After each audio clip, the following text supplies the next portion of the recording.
मंगलवार तथा मंगलिया की कथा। एक बुढ़िया थी। वह मंगल देवता को अपना इष्ट देवता मानकर सदैव मंगल का व्रत रखती और मंगल देव का पूजन भी किया करती थी। उसका एक पुत्र था जो मंगलवार को पैदा हुआ था। इस कारण उसको मंगलिया के नाम से पुकारा करती थी। मंगलवार के दिन ना तो घर को लीपती और ना ही मिट्टी को खोदती थी।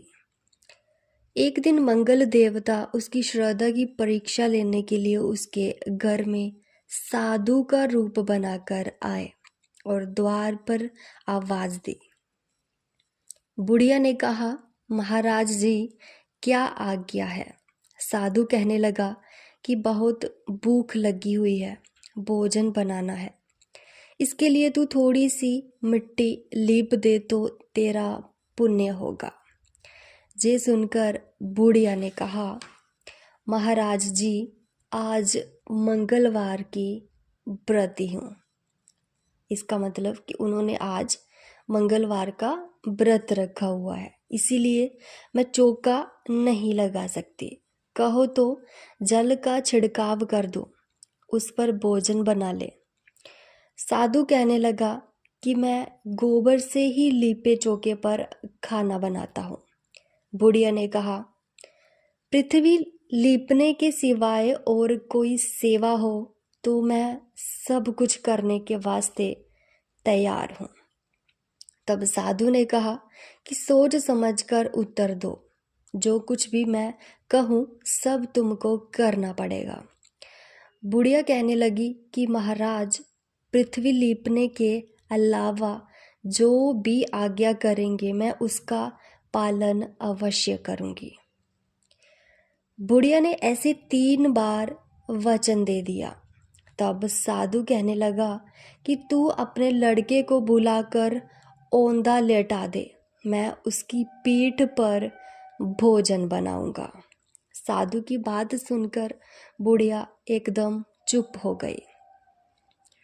तब साधु ने कहा, बुला ले लड़के को, अब सोच विचार क्या कर रही हो। बुढ़िया मंगलिया मंगलिया कहकर पुकारने लगी। थोड़ी देर बाद लड़का आ गया।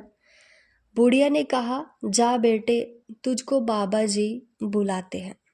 लड़के ने बाबा जी से जाकर पूछा, क्या आज्ञा है महाराज? बाबा जी ने कहा कि जाओ अपनी माता जी को बुला लाओ।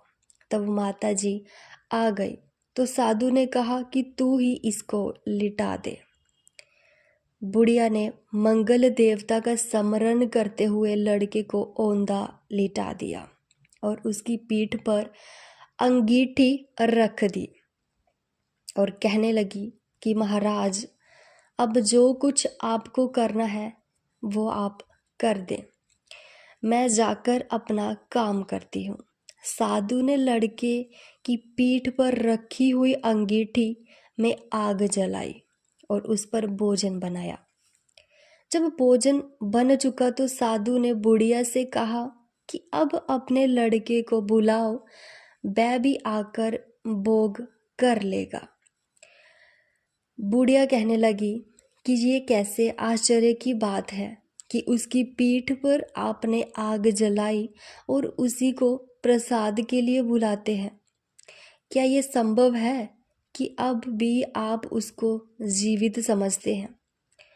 आप कृपा करके उसका स्मरण भी मुझको ना कराइए और भोग लगाकर जहाँ जाना हो चले जाइए। साधु के अत्यंत आग्रह करने पर बुढ़िया ने यूं ही मंगलिया कहकर आवाज लगाई। वैसे ही वह एक ओर से दौड़ता हुआ आ गया। साधु ने लड़के को प्रसाद दिया और कहा कि हे माई, तेरा व्रत सफल हो गया। तेरे हृदय में दया है और अपने इष्ट देव में अटल श्रद्धा है। इसके कारण तुमको कभी भी कोई कष्ट नहीं होगा। धन्यवाद।